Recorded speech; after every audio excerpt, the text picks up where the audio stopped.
Good morning, Jen. All right, we are live today in Sandusky. We are at Meadowlawn Intermediate School, excuse me, not elementary school. And today, me and the students have been learning all about pressure, which of course we know that when you have a low pressure, it brings what kind of weather, guys? Bad weather or good weather? Bad weather, similar to what we saw yesterday where we had a low pressure and a cold front push through. Whereas today, when skies are quiet, a little bit sunnier, it's what kind of pressure, high or low? High pressure. So the question, of course, is how do you measure high and low pressure? And you do that with a barometer. And you can actually make a barometer right at home or in a classroom like we're doing today. You just need a couple of materials that you probably have on hand or you can get at the dollar store. That is where I found mine. So the first thing you need is a mason jar, you guys, just a very empty mason jar. And the reason that it's empty is because we learned today that air actually weighs something. So the closer you get to Earth, the more the air weighs, the more molecules of air you have in the atmosphere. What you'll do is you'll take a balloon and you'll go ahead and cut the little tip off there. And you're going to stretch the balloon over top of the mason jar as tight as you can get it, which it should, go as pretty tight as it is. And to secure it a little bit further, what you'll do is you will take a rubber band, a hair tie, whatever you've got, and secure it over top.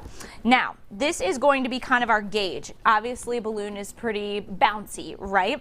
So what we'll do is we're going to take a straw, and we're going to cut the tip of the straw, the wiggly part of the straw off as well.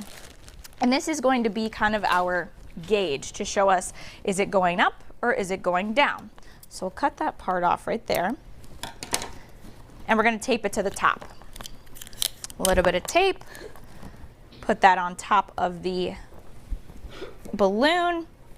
Now, obviously, when we're doing our weather forecasting, the barometers that we use are a little bit more high tech, but in theory, this shows you the exact same thing as what a aneroid barometer would tell you that is a bit more high tech. So what we've done now is we need to gauge, is this going up, which would bring low pressure. Okay, so if this rises, you've got low pressure. If this goes down, you've got high pressure.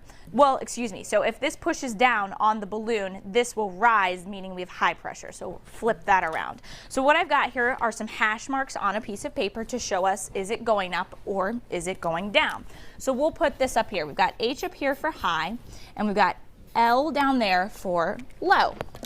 And we'll go ahead and tape some popsicle sticks to the side of this, and all we did was use a ruler to make those hash marks on the piece of paper. Now, this isn't going to be a particularly scientific measurement that you're going by, but what it will show you is the straw rising or is the straw lowering, which will show us, is it high or is it low pressure?